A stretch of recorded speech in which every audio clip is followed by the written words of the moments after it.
Hello, YouTube. If you hear my dog barking, as you may or may not know, this is the Paleo-Agrarianist. My dog is barking to come out because, I don't know if you can see him there, but because the neighbor's cat is in the next yard. So, yeah, if you hear him barking, I'm not letting him out because I'm nice to the neighbor's cat, not because I'm mean to my dog. So, this is a garden update. I haven't given you one in a while, and that's because I've been really sick. Well, yeah, I've had pneumonia, so been stuck inside. But I'm all better now. Just in time for school, yay! How lucky am I, you guys? There's another thing, school's starting, so videos, I'm hoping to keep them relatively frequent, but they haven't been frequent to begin with, so, but that's because I've been sick. I would have done probably a few videos in the week or so that I haven't done any, but in any case, this is the lettuce. You can tell because it's the bright green. The darker green plants are just dandelions. But, you know what, I actually let dandelions grow to a reasonable size. They're not really out competing anything, because then I'll just harvest the dandelions and eat them. That's a squash plant, which I probably won't get anything out of, because it's just sitting there. Over here, rutabagas and mystery plants, but I'm not sure if I planted these, or, because I don't know what they are. Show you something neat about, the turnip there. Turnip. More turnips. Radishes, though.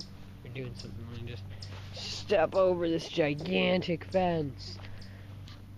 You see, the radishes, pods are turning red, which tells me that we're gonna get another video soon about me saving the radish seeds. So, here are more radish seeds. I'll show you the black Spanish round. They're going to seed too. There's a bird in the background. I don't know if you can hear it. There's a bird just yakety-yakking away. Yeah, see, this one seems to have broken, and I don't know if that means the seeds will be okay or not. It happened over here too, and over there, and over there. These have been knocked over by their own weight. So, I guess going to seed is difficult if you're a radish plant. I'm trimming the potatoes back because I was having a blight problem. So, it seems to be under control now. This one right here, and if you can see that, but it's flowering. And over here I'm going to show you my beets. Well, there's a beet. There's probably the best beet. These have been growing since June, mind you. So. First year gardening. You gotta love it. As you can see, these are the black Spanish round. They look like peppers. Don't these look like little peppers to you? They sure do to me. These are my other radish crop.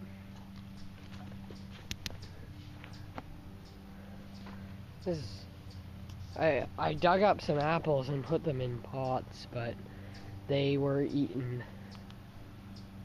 There's one of them actually. This stick. I'm gonna try to dig up some more little ones.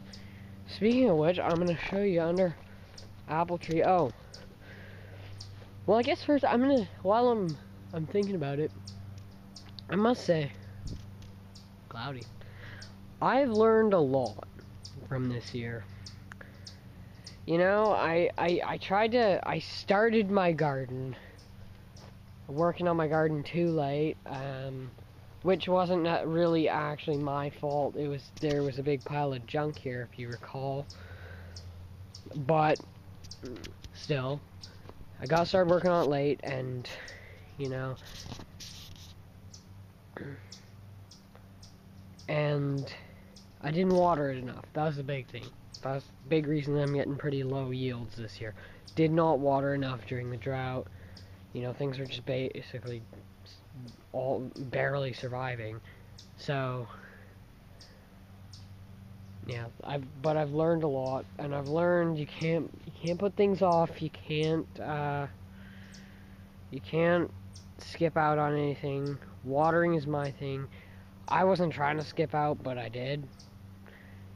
So next year, hopefully we're gonna get lots more rain next year. Oh, by the way, you guys, apparently this was a La Nina year.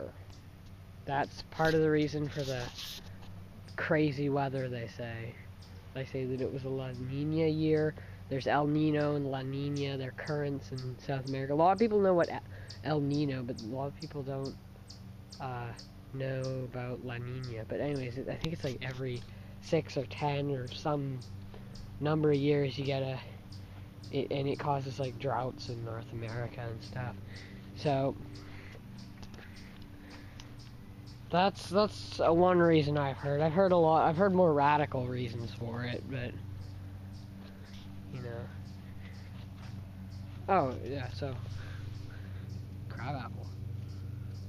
I'm gonna dig this up and I'm gonna plant it in a more desirable look. Well, actually, I'm not sure if I shouldn't let that grow.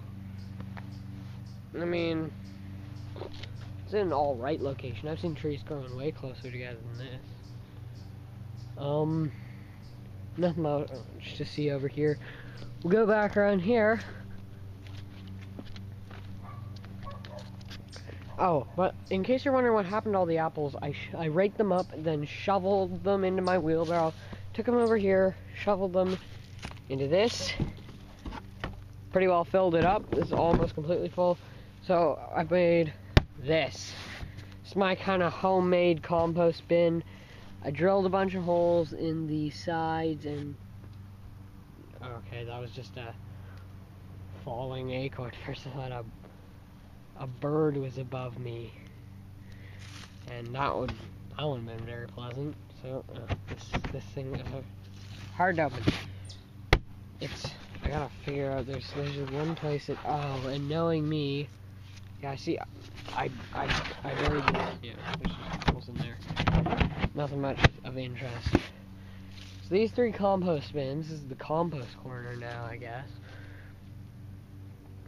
And I got room for one more here, so maybe even one there. What is that? It's like bits of something. You know what? There's a tree rat up there, and he's eating something, and it's dropping down. So, I also put some potted plants if you're... I don't know, I never really talked about them, but my parents put a bunch of plants out over on the steps, and they kind of died. So I put them in there, and that also contributed to the filling of the compost bin. Look at my pitiful wood pile.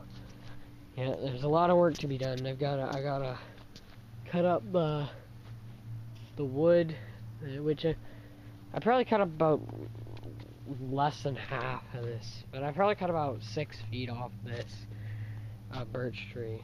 I don't know if I've even talked about this birch tree the whole time. I cut down this birch tree in the woods for firewood for winter. But of course, I remembered when I got home. Probably I should have found another kind of tree. It's just birch trees are really common around here.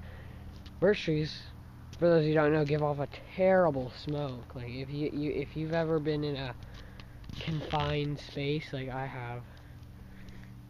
have with birch smoke, oh, it's awful. You know, something's burned, they smell nice and the smoke's relatively thin, you know, like pine and cedar burns real nice. You know, I don't mind the smell too much, but birch just gives off all the tar that it gives off is unbearable. So after hearing me rambling about birch smoke, I'm the paleoagronomist. And in case I don't make a video until this Tuesday, depends on where you live. This Tuesday is when I start school.